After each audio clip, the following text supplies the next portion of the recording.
నీ వాక్యము నా పాదములకు దీపమును, నా త్రోవకు వెలుగై ఉన్నది. Thy word is a lamp unto my feet and a light unto my path. దయచేసి కూర్చోండి. దేవుని అతి పరిశుద్ధమైన నామానికి మహిమ ఘనత ప్రభావం కలుగాక.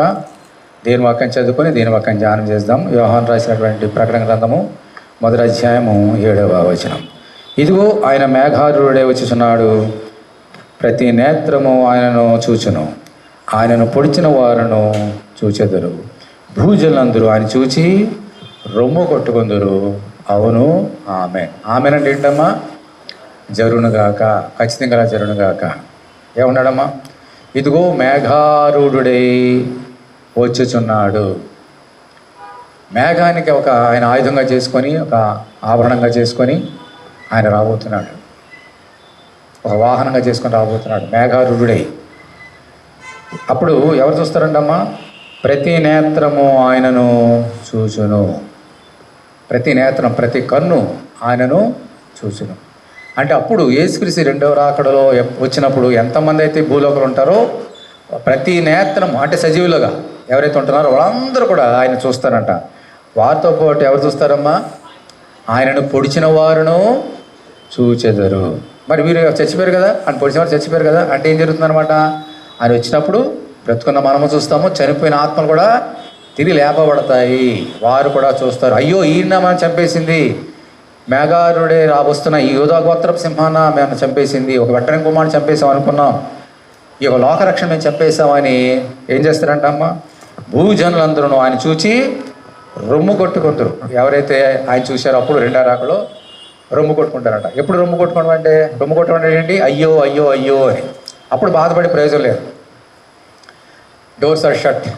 అప్పుడు మనం ఎంత ఏడ్చినా, ఎంత రొమ్ము కొట్టుకున్నా ప్రయోజనం లేదు. దేవుని మందిరానికి వచ్చారు, ఇద్దరు వచ్చారు కదమ్మా, పరిశుడు శుంకరి.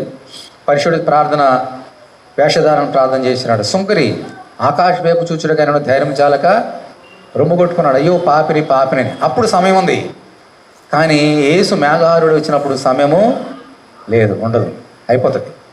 అంచేత బాధపడిన, పశ్చాత్తాపం పొందిన, మారు మనసు పొందిన ఇప్పుడమ్మా మేఘారుడే రాబోతున్న ఆ దినానికి ముందుగానే జరగాలి. ఆయన వచ్చిన తర్వాత దేర్ ఇస్ నో ఛాన్స్. అంచేత ఈరోజు మనందరము అటువంటి దినాల్లో మన నేత్రం చూడాలి, సంతోషంగా గంతులు వేసి ఆయన ఆహ్వానించాలి. అటువంటి గుంపులో మనం ఉండాలి. అంతేగాని అయ్యో ప్రభా నేను తప్పు చేశానని అప్పుడు రొమ్ము కొట్టుకొని ప్రయోజనం లేదు. అటువంటి గుంపులో మనం ఉండడానికి వీలు లేదు. అందుచేత మనందరం కూడా అటువంటి గుంపులో ఉండలాగా మనం ఏం చేయాలి? మరి మనం నేర్చుకోబోతున్నాం ఈరోజు కూడా. ఎలా సిద్ధపడాలి మనందరం కూడా? ఈయన ఒక మాట మళ్ళీ చదువుతున్న 7వ వచనం, ఇదిగో ఆయన అన్నాడు. ఆయన అంటే ఎవరమ్మా? ఈయన గురించి కొంచెం నేర్చుకోవాలి మనందరూ కూడా. ఇదే 1వ అధ్యాయంలో 13వ వచనం చూడండి, చదువుతున్నాను. ఎవరైనా చూద్దాం. 13వ వచనం, మళ్ళీ 12వ వచనం. ఇది వినగా నాతో మాట్లాడుచున్న స్వరం ఏమిటో అని చూడ తిరగగా 7 సువర్ణ దీపస్తంభములను, ఆ దీపస్తంభముల మధ్యను మనుష్య కుమారుని పోలిన ఒకని చూచితిని. 7 సువర్ణ దీపాలు, బంగారు దీపాలు ఉన్నాయంట. ఆ దీపాల మధ్యన మనుష్య కుమారుని పోలిన ఒకరు. ఎవరమైనా మనుష్య కుమారుడు అంటే మన యేసయ్య. ఆ యేసయ్య అక్కడ ఉన్నాడు. ఆయన తన పాదముల మట్టునకు దిగుచున్న వస్త్రమును ధరించుకొని రొమ్మునకు బంగారు దట్టి కట్టుకొని ఉండెను. ఆయన పాదం మట్టుకు దిగుచున్న వస్త్రం, అటువంటి వస్త్రం యేసుక్రీస్తు లోకంలో వచ్చినప్పుడు నేయబడినటువంటి వస్త్రం. అది మొత్తం టాప్ టు బాటం ఒకే అంగీ అనమాట. అలాగే అక్కడ కూడా పాదం మట్టుకు దిగుచున్న వస్త్రం ధరించుకున్నాడు. రొమ్మునకు ఏం కట్టుకున్నాడమ్మా? బంగారము దట్టి కట్టుకొని ఉండెను. ఆయన తలయు, తర్వాత ఏముంది? తల వెంట్రుకలను తెల్లని ఉన్నిని పోలినవై హిమమంతా ధవడముగా ఉండెను. తల ఎలా ఉందమ్మా? తెల్ల వెంట్రుకలు ఎలా ఉన్నాయి? తెల్లగా ఉన్నాయంట. ఉన్నిని పోలినవై, ఉన్ని ఎలా ఉంటుంది అలా ఉందంట. తర్వాత ఏముందమ్మా? ఆయన నేత్రములు అగ్ని జ్వాలల వలె ఉండెను. ఇక్కడేమో భూలోకంలో ప్రతి నేత్రం ఆయన చూస్తుంది. మన నేత్రం ఎలా ఉంటే మనకు తెలుసు. మన నేత్రం వంటి నేత్రములు కావు మన తండ్రి అయినటువంటి యేసేది. ఆయన నేత్రములు అగ్ని జ్వాలలు. ఆయన పాదములు కొర్రములు పుటం వేయబడి మెరిచున్న అపరంజితో సమానమై ఉండెను. పాదాలలోనేమో పుటం వేయబడిన పులుపులు పుటం వేయడం మెరుగుచున్న అపరంజి, అంత బంగారమై ఆయన పాదాలు కూడా బంగారం. ఆయన కంఠస్వరము ఎలా ఉంది? విస్తార జల ప్రవాహముల ధ్వని వలె ఉండెను. తర్వాత ఇంకేమన్నాడమ్మా 16వ వచనంలో, ఆయన తన కుడి చేత 7 నక్షత్రములు పట్టుకొని ఉండెను. ఆయన నోటి నుండి 2 అంచులు గల వాడిన ఖడ్గము ఒకటి బయలువెడలుచుండెను. ఆయన నోట్లో ఎలా ఉందమ్మా? వాడిన నోటిలోంచి ఏమొస్తున్నాయి? 2 అంచులు గల వాడిన ఖడ్గం ఒకటి బయలువెడుచుండెను. ఆ నోటిలోంచి ఒక ఖడ్గం వచ్చినట్టుగా అనిపిస్తుంది అంట ఆ దర్శనంలో. ఎలా ఉంది? ఆ ఖడ్గానికి 2 అంచులు వాడిగల ఖడ్గం ఏంటది? దేవునికి వాక్యం. దేవుని వాక్యం సజీవమై 2 అంచుల వాడిగల ఎటువంటి ఖడ్గము గడ్డను వాడిగా నుండి ప్రాణాత్మను కీళ్లను విభించినంత మట్టుగా దూరుచు హృదయం ఒక తలంపులను ఊహలని అవి శోధించుతున్నవి అని చెప్పబడిన రీతిగా దేవుని యొక్క వాక్యము 2 అంచుల వాడిగల ఖడ్గము. ఆ ఖడ్గము ఆయన నోట్లో చూస్తున్నది. అందుకనే ఆది యందు వాక్యం ఉండెను, వాక్యము దేవుడే ఉండెను, ఆ వాక్యము దేవుని వద్ద ఉండెను. అంటే యేసుక్రీస్తు. ఆ వాక్యం అంటే ఏమిటి? ఆయనే వాక్యం. నోట్లోంచి వచ్చి మాటలే కదా, దేవుని వాక్యం అంతా మాటలే. అంచేత ఆయన నోరే 2 అంచుల వాడిగల ఖడ్గం. ఆయన ముఖము మహా తేజస్సుతో ప్రకాశించున్న సూర్యుని వలె ఉండెను. ఇంకా ఆయన చూస్తే ముఖం ఎలా ఉంటాడమ్మా? మహా తేజస్సుతో ప్రకాశించుచున్న సూర్యుని వలె ఉండెను. ఈరోజు మనకు సూర్యుడు వచ్చాడు కాబట్టి ఈరోజు ఆదివారం వచ్చింది. నేను శనివారం రాత్రి అయింది. ఈరోజు ఆదివారం ఎందుకు చెప్పుకుంటున్నాం? ఉదయాన్నే సూర్యుడు ఉదయించాడు కాబట్టి. ఈ సూర్యుడు పగలు రాత్రి విభజించడానికి దేవుడు ఏర్పాటు చేసినటువంటి సూర్యుడు. ఈ సూర్యుడు రాగానే చీకటి వెళ్ళిపోతుంది, వెలుగు వస్తుంది. మరి ఈయన ముఖం ఎలా ఉందటమ్మా? మహా తేజస్సుతో ప్రకాశించిన సూర్యుని వలె ఆయన ముఖం ఉన్నదంట. ఈయనే సూర్యుడు, ఈయన నీతి సూర్యుడు. ఇప్పుడు మన కంటికి కనబడుతున్న సూర్యుడు ఈ యొక్క సృష్టికి సంబంధించినటువంటి సూర్యుడు. నీ యేసయ్య ఎవరమైనా నీతి సూర్యుడు. ఈ సూర్యుడేమో చీకటిని పారదోలుతున్నాడు, వెలుగు వచ్చింది. అలాగే ఈ నీతి సూర్యుడు కూడా మనలో ఉన్న చీకటిని, ఈ సూర్యుడు ఈ నీ చీకటిని తీసివేయలేడు, తొలగించలేడు. నా హృదయంలో చీకటిని ఈ సూర్యుడు తీసివేయలేడు. ఎవరు తీయాలి? నీతి సూర్యుడే తీయాలి. ఆయనే మేఘారుడే రాబోతున్నాడు. 2000 సంవత్సరాల క్రితం కరేన్య మరి గర్భంలో వచ్చున్నాడు ఈ కార్యం చేయడానికే. కానీ ఎవరును ఆయనను గ్రహించలేదు, ఎవరు ఆయనను పట్టించుకోలేదు. ఆయన ఒక చీకటిని వెలిగించడానికి వచ్చినటువంటి నీతి సూర్యుడని ఎవరు తెలుసుకోలేదు. అందుకని ఆయన పొడి చేశారు, ఆయన శిలువ మీద చంపేశారు. అయితే అదే యేసయ్య మళ్ళీ తిరిగి రాబోతున్నాడు. ఆయన చంపేశారు కానీ అలాగే ఉన్నాడమ్మా. మరణాన్ని జయించి తిరిగి లేచి తిరిగి రాబోతున్నాడు. చనిపోయి అలాగే వెళ్ళలేదు అమ్మా. చనిపోయి అలాగే వెళ్ళలేదు. అక్కడికి వెళ్ళి మరణాన్ని జయించి, పాపాన్ని జయించి, సైతాన్ని జయించి తిరిగి రాబోతున్నటువంటి దేవుడు ఆయన. కాబట్టి మనందరూ కూడా ఆయన త్వరలో రాబోతున్నాడు. అటువంటి యేసయ్యను ఎదుర్కోవడానికి మనం కూడా సిద్ధపడాలంటే మనం ఎలా ఉండాలి అనేది ఈరోజు మనం నేర్చుకోబోతున్నటువంటి మరి అంశం. కాబట్టి మనందరూ కూడా హృదయాన్ని భద్రం చేసుకుంటూ, ప్రభువా ఆ రాకల్లో నా నేత్రాన్ని చూడాలి, ఆ ఎత్తబడి గుంపులో నేను ఉండాలి, నేనేం చేయలేను ప్రభువా అని ప్రభుని అడిగితే ఆయనే మనతో ఉండి మనతో మాట్లాడడానికి ఆయన సిద్ధంగా ఉన్నాడు. సరే చూద్దాం. మళ్ళీ ఈయన ఎలాగున్నాడో ఆయన స్వరూప దర్శనాన్ని మనకు చూపించినారు 13 నుంచి 16 వరకు. ఇంకో మాట చూద్దాం, చూడండి 10వ అధ్యాయం చూడండి. 10వ అధ్యాయం ప్రకటన గ్రంథము 10వ అధ్యాయం 1వ వచనం చదువుతున్నాను చూడండి. ప్రకటన గ్రంథము 10వ అధ్యాయం 1వ వచనం.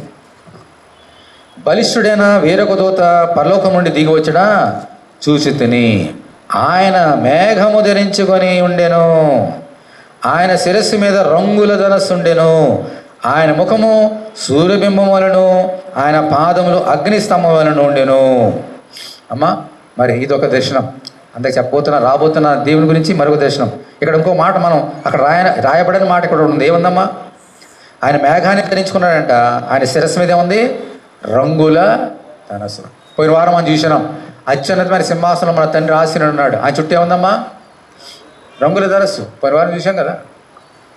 అలాగే యేసుక్రీస్తు శిరస్సు మీద ఈ రంగుల ధనస్సు ఉంది. అంచేత దేవుడు యేసయ్య ఇద్దరు కూడా ఒకలే. ఆయన ముఖం సూర్యబింబం వలను, ఆయన పాదములు అగ్నిస్తంభం వలను ఉండెను. ఇటువంటి దేవుడు మామ 14వ అధ్యాయం చూడప్పుడు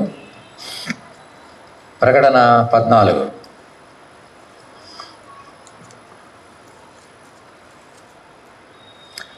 వచనం చదువుతున్నాను చూడండి. ఏం జరగబోతున్న సంగతులన్నీ చెప్తున్నాడు ఇక్కడ. 14వ అధ్యాయం 14వ వచనం అండి. మరియు నేను చూడగా ఇదిగో తెల్లని మేఘము కనబడెను. ఆ మేఘం ఎలా ఉందంటమ్మా? తెల్లగా ఉందంట. ఎందుకు? ఆయనలో ఏముందమ్మా? వెలుగు తెలుగు రెండు ఒకటి కదా, వెలుగు తెలుపు. ఆ తెల్లని మేఘం కనబడెను. మనుష్య కుమారుని పొందిన ఒకడు ఆ మేఘం మీద ఆసీనుడై ఉండెను. దీనికి స్తోత్రం, హల్లెలూయా. ఆ మేఘం మీద ఆసీనుడై ఉన్నాడు. దాన్ని వాహనంగా చేసుకున్నాడు ఆ మేఘాన్ని. ఆయన శిరస్సు మీద సువర్ణ కిరీటమును, చేతిలో వాడిగల కొడవలియు ఉండెను. ఇందాకేమో 2 అంచెల వాడిగల ఖడ్గం. ఇప్పుడు ఏమంటున్నాడమ్మా? కొడవలి ఎప్పుడే ఉపయోగిస్తాం? ఖడ్గం ఎప్పుడు ఉపయోగిస్తాం? శత్రువుని జయించడానికి ఖడ్గం కావాలి. ఆ యేసయ్య కూడా సైతాన్ని జయించడానికి 2 అంచెల వాడిగల ఖడ్గాన్ని వాడాడు. మనం కూడా అదే వాడాలి. మరి కొడవలి ఎందుకు? ఎప్పుడు వాడతాం కొడవలి? చెప్పండి. పొలాల్లో వాడతాం. పొలాల్లో పంట పండినప్పుడు ఆ పంట కోయడానికి వాడేది కొడవలి. అప్పుడు ఆయన దగ్గర ఆ కొడవలి ఉందట ఆ చేతిలో. 15వ వచనం. అప్పుడు మరి ఒక దూత దేవాలయం నుండి వెడలు వచ్చి, భూమి పైరు పండి ఉన్నది, కోతకాలము వచ్చి ఉన్నది, నీ కొడలు పెట్టుకోయమని గొప్ప స్వరంతో ఆ మేఘ మీద ఆశ్రయిన వానితో చెప్పాను. మేఘం మీద ఆశ్రయిన వాడు తన కొడవలి భూమి మీద వేయగా భూమి పైరు కోయబడెను. ఆ కొడవలతో భూమిలో ఉన్న పైరు కోయబడుతుంది. అంటే పంట ఎప్పుడు కోస్తాడమ్మా? కొడవలతో ఎప్పుడు కోస్తాడు రైతు? పంట ఎప్పుడు కోస్తాడు? పైరు పండినప్పుడే కోస్తాడు. ఉట్టినప్పుడు కోస్తే ఎందుకు ప్రయోజనం? ఏం ప్రయోజనం లేదు. ఆ పంటను కోయాలంటే పైరు పండాలి. అలాగే ఈ లోకంలో పాపము పండాలి. చాలామంది అడుగుతారు, ఎందుకు రావట్లేదు ఏం ప్రభా? కాదు, బలిపీఠం ముందు అడుగుతున్నారు, ప్రభా ఎందాక తీర్పు తీర్చుకుందు? ఇంకా పాపం పండలేదు. ఎప్పుడైతే పాపం పడుతుందో ఆయన రాబోతున్నాడు. 2 అంచెల వాడిగల ఖడ్గముతో మరి గర్భంతో అవతరించినాడు. ఇప్పుడు కొడవలతో రాబోతున్నాడు కోయడానికి. కోసేస్తాడు ఆయన. రాబోతున్నప్పుడు ఏం జరగబోతున్నాయి, ఏ సంగతులు జరగబోతున్నాయి త్వరలో, ఇది ఎప్పుడో జరగమని తెలియదు, ఇవి జరగబోతున్నవి. ఆ జరగబోయే ముందే చెప్పేశాడు ఆయన. మత్తయి సువార్త 24వ అధ్యాయం చూడండి. మత్తయి సువార్త 24వ అధ్యాయం.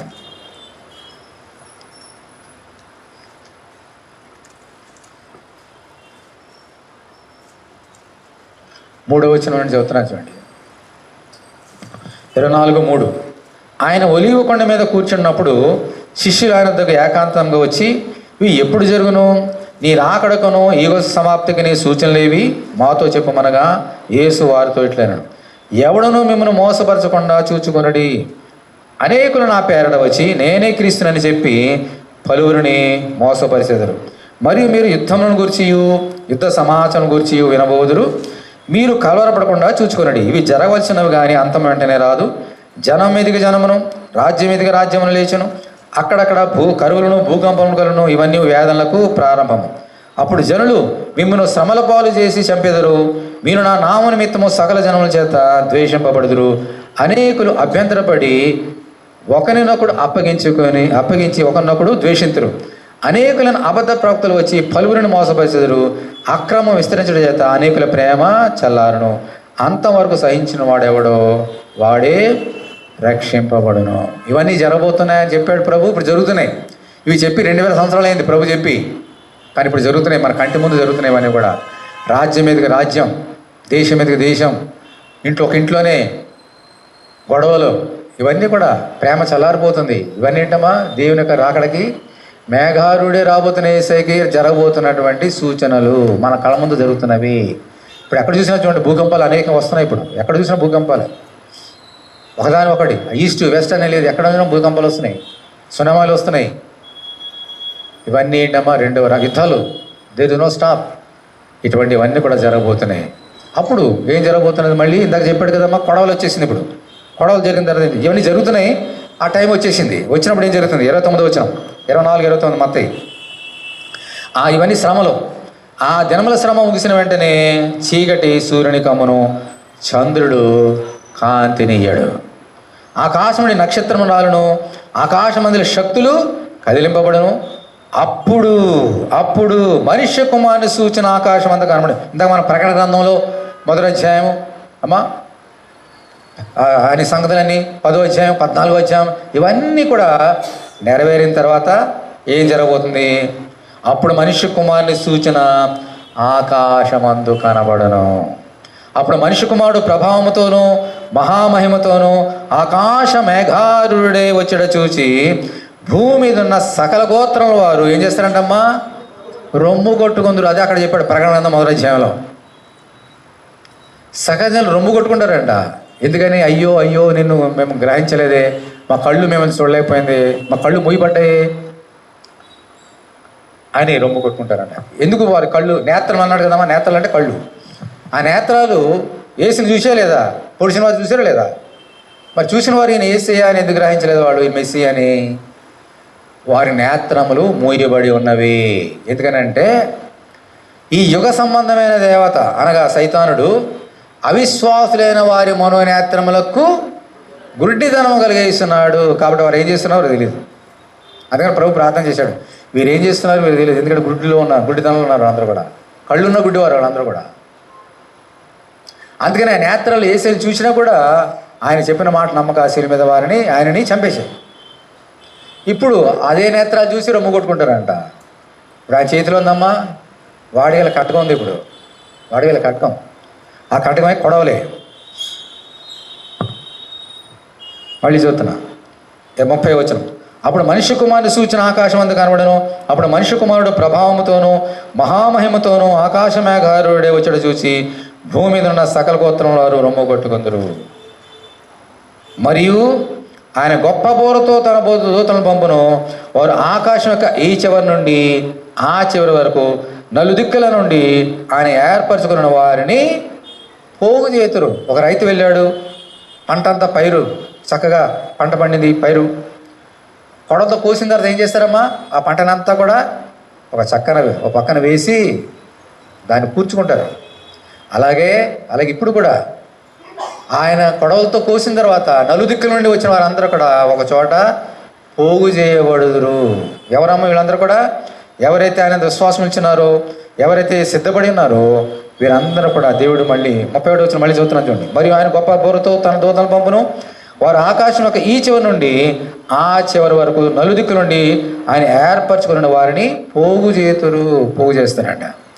ఆ పోగు చేయబడిన గుంపులో నువ్వు ఉండాలి, నేను ఉండాలి. అది దేవుడు మాట్లాడుతున్నాడు ఈరోజు. ఆ పోగు చేయబడిన వారి గుంపులు ఉండకపోతే పొట్టు ఏం చేస్తాం? పొట్టును ఎవరు పోగు చేయరు, కాల్ చేస్తారు, అగ్నిలో కాల్చివేయబడతారు అటువంటి వారందరూ కూడా. అలాగ జరగబోతున్నది సంగతులు అమ్మా. ఇప్పుడు సరే ఆయన మేఘారుడే వచ్చేస్తున్నాడు, చేతిలో కొడవలు ఉన్నది, పైరుని ఏం చేశాడు? ఆయన కోసేశాడు. అప్పుడు ఏం జరుగుతుంది? దానియేలు గ్రంథం 7వ అధ్యాయం అండి. దానియేలు గ్రంథము డానియేల్ 7వ అధ్యాయం.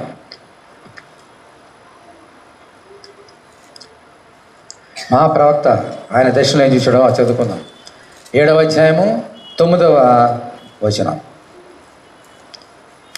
అందరు తీయాలి బైబిల్లో, అందరూ 738 పేజీ నెంబర్. ఇంకా సింహాసనం వేయుట చూచితిని. సింహాసనం వేయుట చూచితిని. ఎవరు చూస్తున్నారు? దానియేలు. మహావృద్ధుడొకడు కూర్చుండెను. ఆయన వస్త్రము హిమం వలె ధవళముగాను, ఆయన తల వెంట్రుకలు శుద్ధమైన గొర్రె బెచ్చు వలెను తెల్లగా ఉండెను. ఇందాక మనం యేసుక్రీస్తున గురించిన దర్శనాన్ని చూసినాం. ఈయన ఎవరమ్మా? ఈయన తండ్రి. ఈయన తలగా ఉన్నది, వస్త్రం ఎలా ఉంది? హిమం వలె ధవళం అంటే తెలుగు. ఆయన తల వెంట్రుకలు ఎలా ఉన్నాయి? శుద్ధమైన గొర్రెబొచ్చు, దాని ఉందన్నాడు ఎందాక. ఉన్ని వలె తెల్లగా ఉన్నవి. తండ్రిది కూడా ఎలా ఉందమ్మా? Same ditto. మాటలో ఉన్న అర్థం ఒకటే. ఆయన సింహాసనమును అగ్నిజ్వాల వలె మండుచుండెను. సింహాసనమే అగ్నిజ్వాలగా. ఆయన కళ్ళు ఇందాక అగ్నిజ్వాల ఉన్నవి, పాదములు అలాగే ఉన్నవి. అయితే ఇప్పుడు తండ్రి కూర్చున్న సింహాసనంలో ఎలా ఉందమ్మా? అగ్ని జ్వాల. ఎందుకని? ఆయన దహించు అగ్ని. తర్వాత అగ్ని వంటి ప్రవాహము ఆయన యొద్ద నుండి ప్రవహించుచుండెను. అగ్ని వంటి ప్రవాహం అంటే ఏంటంటే నీళ్ళతో ఉన్నదా అని ప్రవాహం అంటాం. అగ్ని ఉన్న చోట అగ్ని నీళ్లు రెండు పక్కన ఉంటాయా? నీళ్ళు ఉంటే అగ్ని రాదు, అగ్ని ఉంటే నీళ్ళు. కానీ ఆ ప్రవాహం ఎలా ఉందంటమ్మా? అగ్ని వలె ఉండేను, ప్రవాహం వలె వెళ్ళిపోతుంది అది అగ్ని. వేవేల కొలది ఆయనకు పరిచారులు నుండి, కోట్ల కొలది మనుషులు ఆయన ఎదుట నిలిచిరి. ఎంతమంది అమ్మా? కోట్ల కోట్ల కోట్ల మంది ఆయన సింహాసనం ఎదుట. ముందుగా సింహాసనం ఉన్న వాడిని ఆయన స్వరూప దర్శనం చూపించిన తర్వాత ఈ కోట్ల కోట్ల మంది ఆయన ఎదురు నిలబడ్డారంటే ఎక్కడి నుంచి వచ్చారు వీళ్ళందరూ కూడా? ఎక్కడి నుంచి వచ్చారు? కోట్ల కోట్ల మంది మనుషులు. ఇందాక నేర్చుకున్నది అదే కదా. ఆయన కోసాడు కదా కొడవలతో. 4 దిక్కుల నుండి పోగు చేయబడుదురు వాళ్ళందరూ. అవిశ్వాసులు, విశ్వాసులు పోగు చేయబడతారు, వేరు చేయబడతారు తర్వాత. కానీ సింహాసనం ముందు అందరూ కూడా నిలబడాలి. పోగు చేయబడిన తర్వాత సపరేషన్ వేరు. కానీ పోగు చేయబడిన అందరూ కూడా ఆయన సింహాసనం ఎదురు నిలబడాలి. ఓకే, ఈ కోట్ల మంది అలాగూ కొడవలతో కూర్చున్న వారందరూ కూడా ఆయన సింహాసనం ముందు నిలిచారంట. తీర్పు తీర్చడానికి గ్రంథములు తెరవబడిన. అప్పుడు తీర్పులు అమ్మా, ఆ తర్వాత నేర్చుకుందాం తీర్పుల గురించి. కానీ అందరూ ఆయన సింహాసనం ఎదురు నిలబడవలసిందే. అప్పుడు సపరేషన్. ఇదే తీర్పుల తర్వాత సపరేషన్. తర్వాత ఏం జరిగింది చూడండి. అప్పుడు 11వ వచనం. అప్పుడు నేను చూచుచుండగా ఆ కొమ్ము పలుకుచున్న మహాగర్వ మాట నిమిత్తము, ఒక నిమిషం, వారు ఆ జంతువును చంపినట్టు కనబడెను. తర్వాత దాని కళేబరం మండుచున్న అగ్నిలో వేయబడెను. ఇది సైతానుడి గురించి రాబడినటువంటి దర్శనం. మిగిలిన ఆ జంతువుల ప్రభుత్వము తొలగిపోయేను. అప్పటి వరకు ఈ ప్రపంచంలో ఉన్నటువంటి అన్ని ప్రభుత్వాలు అన్నీ కూడా ఏమవుతాయమ్మా? అది నాశనం అయిపోతాయి. సమయం వచ్చే వరకు అవి సజీవుల మధ్యన ఉండవాలని ఒక సమయము, ఒక కాలము వాటికి ఏర్పాటాను. రాత్రి కలిగిన దర్శనమును నేను ఇంకా చూచుచుండగా ఏముందమ్మా? ఆకాశ మేఘారూఢుడే మనుష్య కుమారుని పోలిన ఒకడు వచ్చి ఆ మహావృద్ధుడకు వాని సన్నిధిని ప్రవేశించి ఆయన సముఖమునకు తేబడెను. ఇప్పుడు 14వ వచనం చూడండి. సకల జనులను, రాష్ట్రములను, ఆయా భాషలో మాట్లాడువారును ఏముందమ్మ తర్వాత?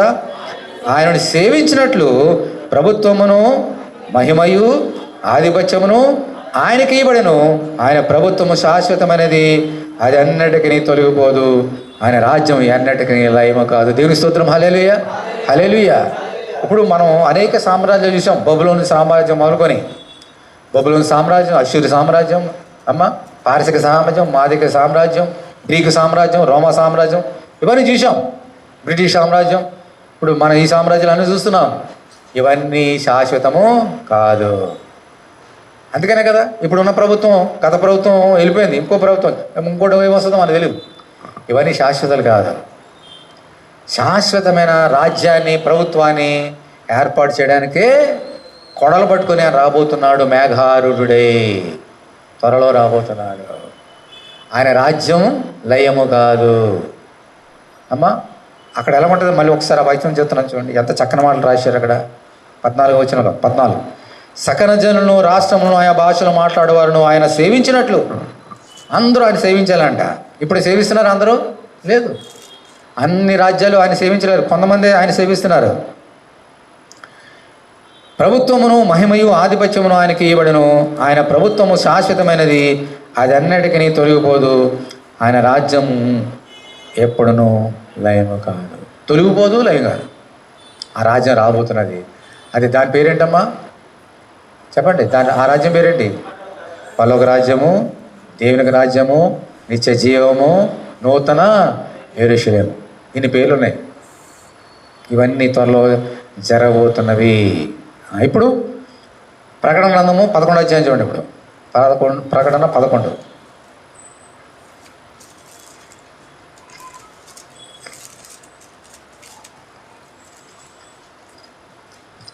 ప్రకటన 11, 15వ వచనం చదువుతున్నాను చూడండి. 15 నుంచి. 7వ దూత బోర ఊదినప్పుడు పరలోకంలో గొప్ప శబ్దములు పుట్టాను. ఆ శబ్దములు, ఈ లోకరాజ్యము మన ప్రభు రాజ్యమును, ఆయన క్రీస్తు రాజ్యమునాయను, ఆయన యుగములు వరకు ఏలునను. దేవుని స్తోత్రం. హల్లెలూయా. ఇందాక అక్కడ దానియేలు చదువుకున్నది ఇక్కడ మళ్ళీ యోహాను భక్తుడు దర్శనం ద్వారా చెబుతున్నాడు. ఈ లోకరాజ్యము మన ప్రభు రాజ్యమును, ఆయన క్రీస్తు రాజ్యం ఆయనను, ఆయన యుగముల వరకు ఏలునను. ఇప్పుడు 16వ వచనం చూడండి. అంతటా దేవుని ఎదుట సింహాసనాసీనులకు ఆ 24 పెద్దలు సాష్టాంగపడి దేవునికి నమస్కారం చేసి ఏమన్నారమ్మా? వర్తమాన భూతకాలంలో ఉండు దేవుడైన ప్రభువా, సర్వాధికారి, నీవు నీ మహాబలమును స్వీకరించి ఏలుచున్నావు గనుక మేము నీకు కృతజ్ఞతాస్తుతులు చెల్లించున్నాము. జనముల కోపము జనములు కోపగించినందున నీ కోపం వచ్చాను. మృతులు తీర్పు పొందులకును నీ దాసులకు ప్రవక్తలకును పరిశుద్ధులకును నీ నామనకు భయపడే వారికి తగిన ఫలమిచ్చుటకును గొప్పవారేమి కొద్దివారేమి భూమిని చేయువారిని నశింపచేయుటకును సమయం వచ్చినదని చెప్పిరి. హల్లెలూయా. ఇప్పుడు దేవుని రాజ్యం వచ్చేసింది కదమ్మా. దేవుని చేతులకు అధికారం వచ్చేసింది. క్రీస్తు రాజ్యం అయిపోయింది. అధికారం రాగానే మరి ఏం చేయాలి? అన్ని చక్కబెట్టాలా లేదా? కొత్త ప్రభుత్వం తీసుకున్నారనుకోండి, గత ప్రభుత్వం చేసే తప్పులు ఉంటే అవన్నీ సరిదిద్దాలి. ఇంకా కొత్త ప్రణాళికలు తీసుకురావాలి. ఇప్పుడు ఈ ఐగుప్తు సామ్రాజ్యం మొదలుకొని యేసుక్రీస్తు వచ్చే వరకు ఉన్న సామ్రాజ్యాలని రాజ్యాలని ఏమైపోతున్నాయి? వెళ్ళిపోతున్నాయి. ఇప్పుడు కొత్త రాజ్యం వచ్చింది, యేసుక్రీస్తు రాజ్యం వచ్చింది. దానికి అధికారి ఈయన, రాజాదిరాజు ఈయన. అప్పుడు ఏం చేస్తాడంటే ఆయన అన్నీ చక్కపరుస్తాడు. చక్కపరచాలని ఏం చేయాలా? తీర్పులు తీర్చాలా. మరి అందరూ పూజ చేయబడ్డారు కదా అక్కడ. అందరు రెండునే అన్నాడా?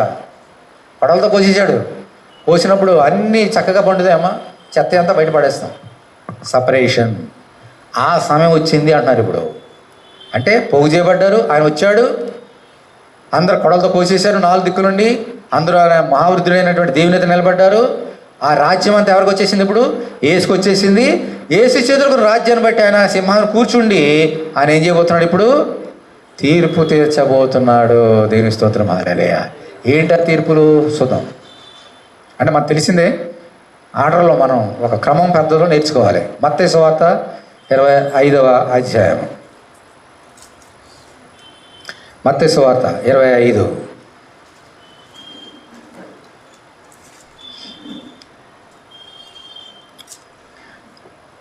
చదువుతున్నాను చూడండి. 31వ వచనం. మత్తయి 25:31. తన మహిమతో మనిషి కుమారుడును ఆయనతో కూడా సమస్త దూతలను వచ్చినప్పుడు ఆయన ఎక్కడ కూర్చుంటాడమ్మా? తన మహిమగల సింహాసనం మీద ఆసీనుడై ఉండెను. యేసుక్రీస్తు తన రాజ్యాన్ని స్వీకరించినప్పుడు ఆయన కూర్చున్నటువంటి సింహాసనం పేరేంటమ్మా? మహిమగల సింహాసనం. ఇది ఈ లోకనాథుల్లో ఎంతవరకు ఇటువంటి సింహాసనం అది ఎవరు కూడా కూర్చోలేదు. చాలామంది రత్నాలతోటి మాణిక్యాలతోటి అలంకరింపబడినటువంటి సింహాసనం కూర్చున్నారు. సొలొమోను కూడా ఏనుగు దంతములతో చేసినటువంటి సింహాసనం కూర్చున్నాడు. కానీ మహిమగల సింహాసనం మీద ఒకే ఒక ఆయన కూర్చుంటాడు. ఆయన యేసయ్య. కోట్లు పెట్టి బంగారం పెట్టి ఓఫీర్ బంగారంతో ఆదాయం ఎన్నెన్నో చేసి ఆ బంగారం యొక్క సింహాసనం కూర్చుండవచ్చేమో కానీ ఎన్ని చేసినా అవి మహిమగల సింహాసనములు కావు. యేసుక్రీస్తు ఏ సింహాసనం కూర్చుంటాడో అది మాత్రమే మహిమగల సింహాసనం. దేవుని స్తోత్రం. హల్లెలూయా. ఎందుకంటే ఆయన మాత్రమే మహిమగలవాడు. తర్వాత మహిమగల సింహాసనం ఆసనుడై ఉండెను. 32వ వచనం. అప్పుడు సమస్త జనములు ఆయన ఎదుట పోగు చేయబడతారు. ఎంత మనం చదువుకుని దానియేలు గ్రంథంలో ఆ సింహాన్ని నిలబడతారని కదా, అదే ఇది. గొల్లవాడు మేకలో నుండి గొర్రెలను వేరుపరిచినట్లు ఆయన వారును వేరుపరిచి. This is the separation. ఇదే తీర్పులు. తన కుడివైపున గొర్రెలను ఎడవైపున మేకలను నిలువ పెట్టును. అప్పుడు రాజు తన కుడి వైపున ఉన్నవారిని చూచి, నా తండ్రి చేత ఆశీర్వదింపబడిన వాళ్ళారా, రండి, లోకము పుట్టిన మొదలుకొని మీ కొరకు సిద్ధపరచబడిన రాజ్యమును స్వతంత్రించుకొనడి. సపరేషన్ అయిపోయింది. ఇప్పుడు మళ్ళీ ఏంటమ్మా? ఆఖరిని బ్లెస్సింగ్. అన్ని దిద్దుబాట్లన్నీ అయిపోయినాయి. సపరేట్ చేసేసాడు. గొర్రెల మేకలను సపరేట్ చేసేసాడు. కుడివైపున గొర్రెలు పెట్టాడు, ఎడవైపున మేకలు పెట్టాడు. కుడివైపున వాళ్ళు చూసి ఏమన్నాడు? నా తండ్రి చేత ఆశీర్వదింపబడిన వాళ్ళారా. ఎందుకని? మీ నేత్రాలు నన్ను చూచి నన్ను మీరు విశ్వాసం ఉంచి నన్ను నమ్ముకున్నారు. ఎడవైపున వారు చూసి నా తండ్రి చేత శపింపబడిన వాళ్ళారా. ఎందుకు? మీ నేత్రాలు నన్ను చూసేయి, కానీ నా అంటే మీరు విశ్వాసం ఉంచలేదు. ఇప్పుడు రొమ్ము కొట్టుకుంటే ఏం ప్రయోజనం? వీరు చూడండి, అని నమ్మారు, దేవుడిగా నమ్మారు, వారి జీవితంలో చేర్చుకున్నారు. వారిదే ఈ రాజ్యం. సపరేషన్ అయిపోయింది, జడ్జిమెంట్ అయిపోయింది, ఇంకా బ్లెస్సింగ్. ఇదిగో తండ్రి మీ కొరకు ఏర్పాటు చేయబడ్డ తండ్రి రాజ్యంలోనికి రండి, నాతో కలిసి రండి. ఇది త్వరలో జరగబోతున్నాయి. ఈ రాజ్యాలు శాశ్వతం కాదు.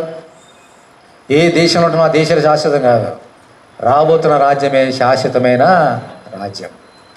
ఆ పోగు చేయబడిన గుంపులో నీవు ఉండాలి, నేను ఉండాలి. ఓకే. మరి ఈ లోకంలో అనేక మంది ఉన్నారు, అనేక మతాల వారు ఉన్నారు, అనేక మంది విశ్వాసం ఉన్నారు. అందరూ వెళ్ళిపోతారా మా గుంపులోకి? ఎదుట అందరూ నిలబడతారు, కానీ కుడివైపునటువంటి గుంపులోకి వాళ్ళు రాగలుగుతారా? రాలేరు. పోలే, ఈ లోకంలో వాళ్ళు రారు, ఎందుకంటే అవిశ్వాసులు కాబట్టి. క్రైస్తవులు తీసుకుందాం. ఈ లోకంలో ఎంతమంది క్రైస్తవులు ఉన్నారో అందరం తీసుకుందాం. ప్రపంచ జనాభాలో అత్యధిక శాతం ఎవరున్నారమ్మా? క్రైస్తవులే. మన భారతదేశంలో చాలా తక్కువ అనుకోండి, ప్రపంచవ్యాప్తంగా చూస్తే క్రైస్తవులు అధికం. ఆ అధిక శాతం ఎంతమంది కుడివైపు ఉంటారు? ఉంటే బాగుండు, ఓన్లీ ఫ్యూ పర్సంటేజ్. ఈ భారతదేశంలో మన ఎంతమ్మ పర్సంటేజు? 3.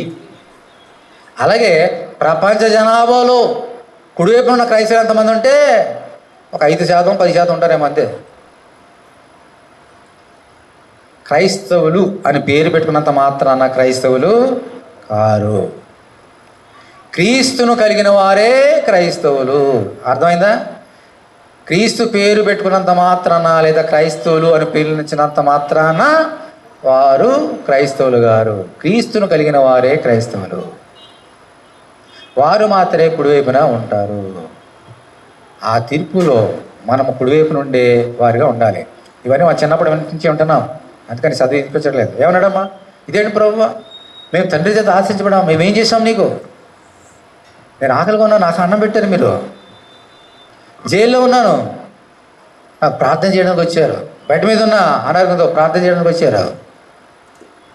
బట్టలు లేవు, బట్టలు ఇచ్చారు. అందుకనే దేవుడు ఎప్పుడు మీకు చేశాం ప్రభువా? మిగిలిన అల్పులైన వారిలో పేదవారికి, ఈ లోకంలో అతి పేదవైన వారికి మీరు చేశారు కాబట్టి అది నాకు చేసినట్టే. అంచేత ప్రభు ఇచ్చిన ఆజ్ఞలు ఏంటమ్మా? నిన్ను వలే నీ పూర్వాన్ని ప్రేమించిన ఆజ్ఞను, నేను చెప్పిన ఆజ్ఞ మీరు గైకొన్నారు, నన్ను ప్రేమించారు. మొదటి ఆజ్ఞ ఏమిటి? నీ పూర్ణ హృదయంతో, నీ పూర్ణ మనసుతో, నీ పునాత్మతో నన్ను ప్రేమించు. రెండవది ఏంటమ్మా? నిన్ను వలే నీ పూర్వాన్ని ప్రేమించు. ఈ రెండు మీరు చేశారు, నన్ను ప్రేమించారు. అంత మాత్రమే కాదు, మీ సహోదరుని కూడా ఈ లోకంలో వారిని ప్రేమించారు. కాబట్టి నా తండ్రి రాజ్యము మీది. ఎందుకని ఆజ్ఞను గైకొన్నారు. వీళ్ళు అన్నారట, మరి మేమేం తప్పు చేసాం? వీళ్ళు అడుగుతున్నారంట, నేను ఆకలిగా ఉన్నా, అన్నం పెట్టలేదు మీరు. దాహంగా ఉన్నా, నీళ్ళు ఇవ్వలే. బట్ట లేకుండా బట్టలు ఇవ్వలేదు. అనారోగ్యం ఉన్నప్పుడు ప్రార్థన చేయడానికి రాలేదు. జైల్లో ఉన్నప్పుడు సందరించలేదు, కనీసం ప్రార్థన చేయలేదు. ఎప్పుడున్నావు జైల్లో? ఎప్పుడు ఆకలిగా ఉన్నావు? నువ్వు కనుక ఆకలి ఉంటే మేము పెట్టబోదుమా అన్నారంట వాళ్ళందరూ కూడా. బాబు, నాకు కదయ్యా, ఈ లోకంలో పేదవారు చాలామంది ఉన్నారు. ఎప్పుడన్నా వారికి అన్నం పెట్టారా? ఒక బట్ట దుస్తులు ఇచ్చారా?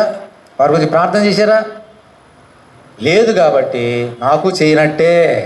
నాకు చేయలేదు కాబట్టి మీరు నా రాజ్యంలో స్థానం లేదు. ఎందుకని మీరు 2 ఆజ్ఞలు తప్పిపోయారు.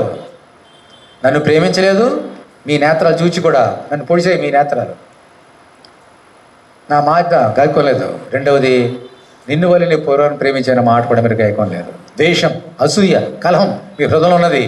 మీరు దేవుని రాజ్యానికి వారసులు కారు. మీరు ప్రేమ లేదు, తండ్రి ప్రేమ లేదు, సహోదరి ప్రేమ కూడా మీలో లేదు. This is the separation. Okay. ఏదన్నా మన ఒక ప్లే గ్రౌండ్కి వెళ్ళామనుకోండి, 2 పార్టీలు ఉంటాయి. ఇటు ఒక ఫుట్బాల్ కానీ, టెన్నిస్ కానీ, క్రికెట్ ఏదో చూడండి, అటో పార్టీ మధ్యలో ఒక గీత ఉంటుంది. ఈ పార్టీని సపరేట్ చేసేది ఏంటి? ఆ గీత. ఓకే. ఆ ఫుట్బాల్ చూడండి, లేదా టెన్నిస్ చూడండి, తెల్లని గీత ఉంటుంది మధ్యలో. ఈ పార్టీని ఆ పార్టీని అదే డివైడ్ చేస్తుంది. అలాగే విశ్వాసుల్ని అవిశ్వాసుల్ని ఏర్పాటు చేసే గీత ఏమిటమ్మా? ఇదే ప్రేమ. దేవుని మీద ప్రేమ, సహోదరుని మీద ప్రేమ. అది ఉన్నదా కుడివైపు, అది లేదా ఎడవైపు, అంతే. అంచేత దేవుని మీద ప్రేమ, సహోదరుని ప్రేమ మన మీద ఎల్లప్పుడూ కూడా మనం పాటించాలి. ఓకే, అదే దేవుడు చెప్పినాడు. ఇంతవరకు మనం ఏం నేర్చుకున్నామా? ఒక్క నిమిషం. ఇంతవరకు మనం ఏం నేర్చుకున్నామా? ఇదిగో ఆయన మేఘారుడే, ప్రకటన గ్రంథంలో మనం నేర్చుకున్నాం. స్టార్టింగ్ పాయింట్ నుంచి మొదటి అధ్యాయంలో నేర్చుకున్నాం. ఇదిగో మేఘారుడే ఆయన రాబోతున్నాడు. ప్రతి నేత్రం ఆయన చూసి రొమ్ము కొట్టుకుంటారు. ఆయన పొడిచిన వారిని చూస్తారు. ఆయన స్వరూప దర్శనాన్ని చూసినాం. ఎలా సింహం ఎలా ఎంత చక్కగా వర్ణించిందో లేఖనాలు చూసినాం. ఆయన వర్ణం, జుట్టు ఎలాగుంటుందో, మొహం ఎలా ఉంటుందో, నాలుగు ఎలాగుందో, నోరు ఎలాగుందో, పాదాలు ఎలా చూసినాం. యేసయ్య మొట్టమొదటికి వచ్చినప్పుడు రెండించెల వాళ్ళకి కటకం పెడితే వచ్చినాడు. ఇప్పుడు రాబోతున్నప్పుడు రెండించెల వాడిగల కటకం కాదు. దేంతో వస్తాడమ్మా? కొడవలతో వస్తాడు. ఎందుకు వస్తాడంటే ఈ లోకం అంతా పైరు, మనుషులంతా పైరు. పాపం పడినప్పుడు ఆయన రాబోతున్నాడు. కొడవలు తీసుకొని పోసేస్తాడు. అంత పోగు చేయబడతారు. దేవునికి సింహాసనం ముందు అందరూ పోగు చేయబడతారు. అప్పుడు దేవునికి రాజ్యం, యేసుక్రీస్తు రాజ్యం రాకముందు ఈ లోకం రాజ్యాలన్నీ దేవుడు ఏం చేస్తాడు? మహావేంద్రంతో లైవ్ అయిపోతే తీసేస్తాడు. ఆ రాజ్యాన్ని ఎవరి చేతికి అప్పగిస్తాడు? దేవుడు తండ్రి యేసయ్యకి అప్పగిస్తాడు. యేసయ్య మహిమగల సింహాసనం కూర్చుంటాడు. ఎవరైతే పోగు చేయబడ్డారో వారందరికీ తీర్పు తీరుస్తాడు. ఎడవైపున గొర్రెలు మేకలు, కుడివైపున గొర్రెలు. ఈ తీర్పు అయిపోయిన తర్వాత శాశ్వతమైన రాజ్యం, అదే నూతన యెరూషలేము. పెళ్లి కుమార్తె వలె సిద్ధపడి పరలోకమును దిగి వచ్చాడని నేను చూసి తిని. అక్కడ ఎలా ఉంటుంది ఈ రాజ్యం చూడండి. చాలాసార్లు వింటున్నాం. ఫైనల్గా ఒకసారి చూద్దాం. ప్రకటన గ్రంథము 22వ అధ్యాయం. ప్రకటన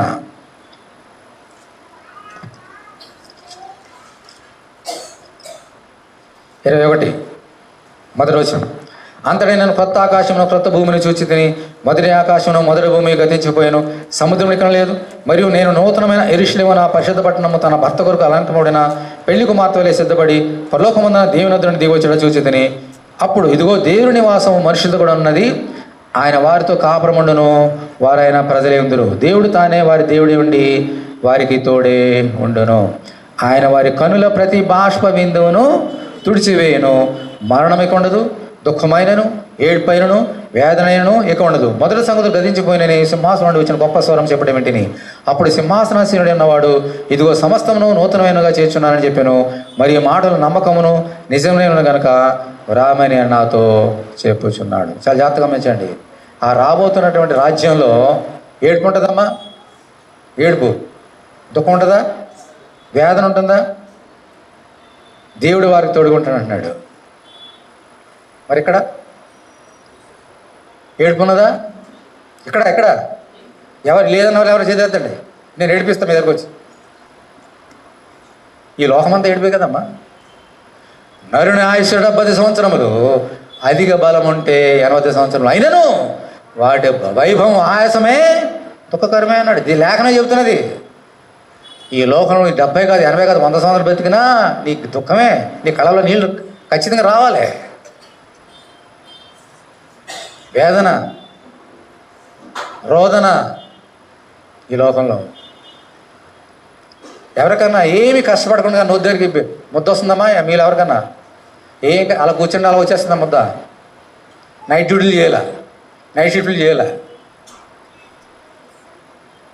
పగలు పొద్దున సాయంకాలం రావాలి. పొలంలోకి వెళ్తే ఎండకి చెమట కార్చాలి. ఇన్ని చేస్తేనే కానీ ఒక ముద్ద నీ నోటికి రాదు.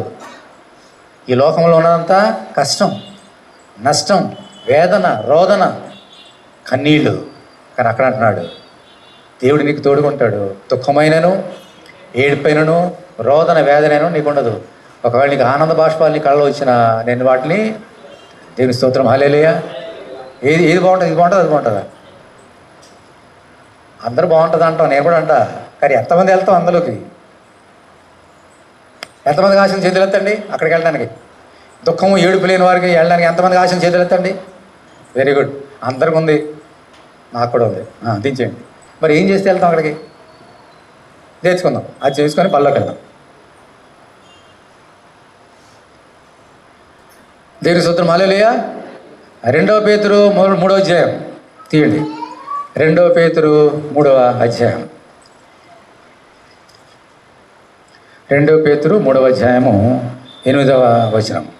ప్రియులారా, ఒక సంగతి మర్చిపోకూడి, ఏమనగా ప్రభు దృష్టికి ఒక దినము 1000 సంవత్సరముల వలెను, 1000 సంవత్సరములు ఒక దినం వలె ఉన్నవి.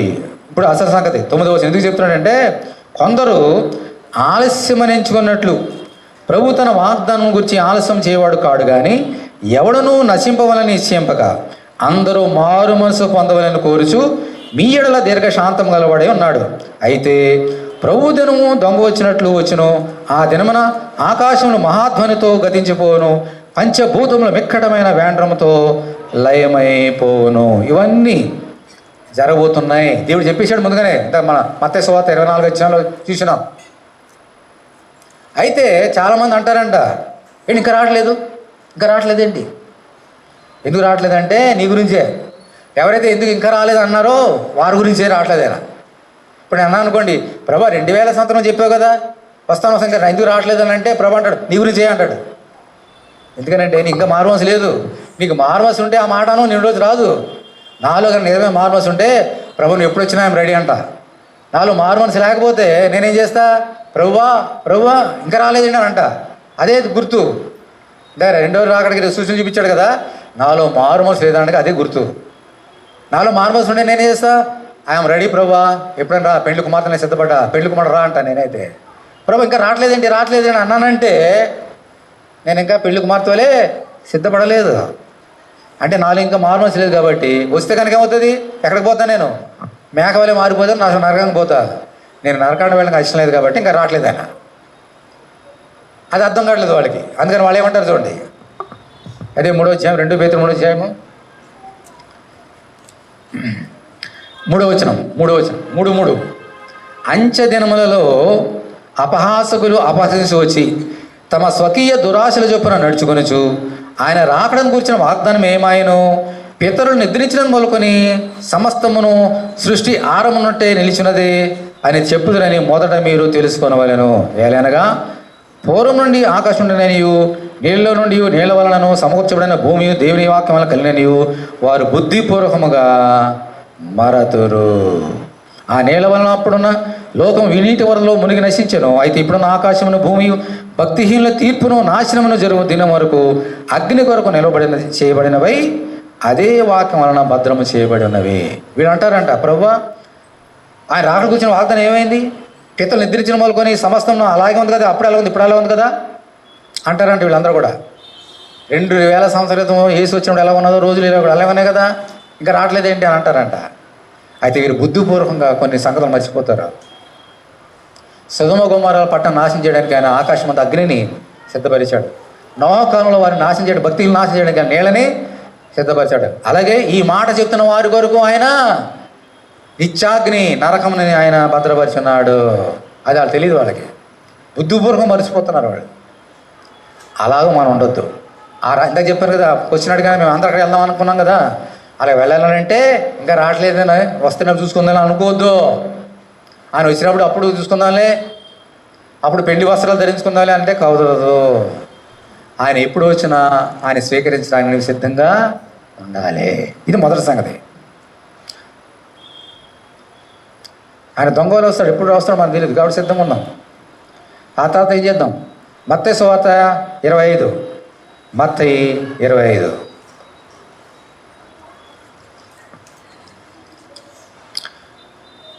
మొదటి వచనం. పరలోక రాజ్యము తమ దివిటీలు పట్టుకొని పెండ్లి కుమారుని ఎదుర్కొండకు బయలుదేరిన 10 మంది కన్యకలను పోలినవి. వీరిలో 5 బుద్ధి లేని వారు, 5 బుద్ధి గలవారు. బుద్ధి లేని వారు తమ దివిటీలు పట్టుకొని తమతో కూడా నూనె తీసుకొని పోలేదు. బుద్ధి గలవారు తమ దివిటీలతో కూడా సిద్ధుల్లో నూనె తీసుకొని పోయేది. పెండ్లి కుమారుడు ఆలస్యము చేయగా, ఏం చేస్తున్నాడు పెండ్లి కుమారుడు? ఆలస్యం. అందుకు ఇంకా రావట్లే అంటున్నారు అందరూ కూడా. వారందరూ కొనికి నిద్రించుండేది. అయితే ఏం జరిగిందమ్మా 6వ వచనంలో, అర్ధరాత్రి వేళ ఇదిగో పెండ్లి కుమారుడు అతన్ని ఎదుర్కొన్నారండి అనే కేక వినబడెను. అప్పుడు ఏంటి కేక? ఎంత చెప్పాడు, బోరలు ఊదినప్పుడు ఏం జరిగినాయి కదా, అవే కేకలంటే. ప్రకటన గ్రంథంలో చూసినాం కదా, బుద్ధి లేని కన్యకలు మా దీవిటీలు ఆరిపోచును గనక మీ నూనెలో కొంచెం మాకు ఇయ్యుడని బుద్ధిగల వారిని అడిగిరి. అందుకు బుద్ధిగల కన్యకలు, మాకును మీకు ఇది చాలదేమో, మీరు అమ్మవారి వద్దకు పోయి కొనుక్కునడని చెప్పిరి. వారు కొనబోచుండగా పెళ్లి కుమారుడు వచ్చాను. అప్పుడు సిద్ధపడిన వారు అతనితో కూడా పెళ్లి విందుకు లోపలికి పోయిరి. అప్పుడు తలుపు వేయబడను. ఇప్పుడు 11వ వచనం చూడండి ఏముందమ్మా. ఆ తరువాత తక్కిన కన్యకలు వచ్చి, అయ్యా అయ్యా మాకు తలుపు తీయమనడుగా అతడు, మిమ్ము నేను ఎరుగునని మీతో నిశ్చయంగా చెప్పొచ్చున్నాను అని, ఆ దినమైనను ఆ గడియను మీకు తెలియదు కనుక ఏం చేయాలమ్మా. ఈ బుద్ధి లేని కన్యకలు ఎలా ఉన్నారు? మెలుగున్నారా? నిద్రపోయారా? నిద్రపోయారు. ఆ దివిటిలో సరిగ్గా చేసుకోలేదు, నూనె పెట్టుకోలేదు. ఒక పక్కన నిద్ర, ఇంకో పక్కన దివిటిలో నూనె కూడా లేదు. మరి బుద్ధిగల కన్యలో మెలుగు ఉన్నారు, ఆ దివిటిలో నూనె ఉన్నది. ఆ రెండో రాకలో నూతన నిరీక్షణకు వెళ్ళాలని ఆశ మనకు ఉంది కదా. మరి ఇప్పుడు మనం ఎలా ఉన్నాం? బుద్ధి లేని కన్యకలో ఉన్నామా, బుద్ధిగల కన్యకలో ఉన్నామా? మనలో దీపం వెలుగుతుందా? ఈ దీపాలు వెలుగుతాయి ఎంతవరకు వెలుగుతాయమ్మా? కరెంటు ఉన్నంత వరకు వెలుగుతాయి, లేదా స్విచ్ ఆన్ చేసినంత వరకు వెలుగుతాయి. స్విచ్ ఆఫ్ చేసినా కరెంటు పోయినా. అలాగే మనం కూడా విశ్వాసంలో దేవుని రాకడ కొరకు ఆ దీపం వెలిగించి ఉండాలని అంటే మనలో ఏముండాలి? విశ్వాసము, ఇందాక చెప్పిన దేవుని యొక్క ప్రేమ, దేవుని యొక్క వాక్యం, ఇవన్నీ మనలో ఉండాలి. దేవుని యొక్క వాక్యము మనలో వెలిగిస్తుంటుంది, ప్రజ్వలిస్తుంటుంది. దేవుడిలో ఆరిపోవు. దేవుని ఆత్మ వస్తాడు, ఆయన ఆరిపోనీయుడు.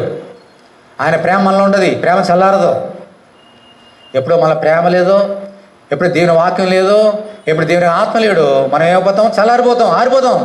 అందాక చెప్పాడు కదా, మొదటి ప్రేమ వదిలిపెట్టేస్తామంట, అంచె దినాల్లో అది ప్రేమే కనపడదంట. ఇళ్లలో ద్వేషాలు తప్ప ప్రేమ కనపడదంట. ఎందుకని? దేవుని వాక్యం లేదు, విశ్వాసం లేదు, ఆత్మ లేదు, లేడు. ఇంకెక్కడ ఉంటుంది? ఎక్కడ వెలుగుంటుంది? ఇంకేముంటుంది? అలాగే బుద్ధిగల కన్యకలు ఏముందమ్మా? వాక్యం, దేవుని వాక్యం ఉంది. నీ వాక్యం నా పాదములకు, ఆ దీపం వెలుగుతుందా ఆగిపోయిందా? దీపం వెలుగుతుంటే వాళ్ళు ఏముంది? దేవుని వాక్యం ఉంది. నీ వాక్యం నా దీపం, ఆ దీపం ఆరిపోవట్లేదు. ఆ వాక్యాన్ని పట్టుకున్నారు వాళ్ళందరూ కూడా, బుద్ధిగల కన్యకలు. నీ ఇప్పుడు దేవుని వాక్యం పట్టుకోవాలి ప్రతిరోజు. మనుషులు మాటలు వినొద్దు. కొందరు అంటారంట, ఇంకా రావట్లేదండి, ఎప్పుడు వస్తాడు? మనుషుల మాటలు కాదు మనం పట్టుకోవాల్సింది. దేన్ని పట్టుకోవాలమ్మా? 2 అంచెల వాడులు కాదు, మరి దీని వాక్యాన్ని పట్టుకోవాలి. మనుషులు మనల్ని నిరుత్సాహపరుస్తారు. ఏంటి ఎన్నెన్నో మాటలు అంటారు మన గురించి. Don't care. నీ జీవితంలో ఎన్ని శోధనలు వచ్చినా, కష్టాలు వచ్చినా, మనుషులు ఎన్ని నింద వేసినా, అవమానపరిచినా, ఆ సమయంలో పట్టుకోవాల్సింది ఏంటమ్మా? ఏ దీపం? దేని వాక్యం అనే దీపం, ఖడ్గం. అప్పుడు బుద్ధిగల కన్యకలు ఉంటాం. ఆకన్నా ఏం చేద్దాం? బుద్ధిగల కన్యకలు ఏం చేస్తారో, మెలుగు ఉన్నారు, నూనె ఉన్నది, మనం మెలుగు ఉన్నాం. ఆఖరిది ఏం చేద్దాం? లోక సువార్త 21వ అధ్యాయం, లోక 21.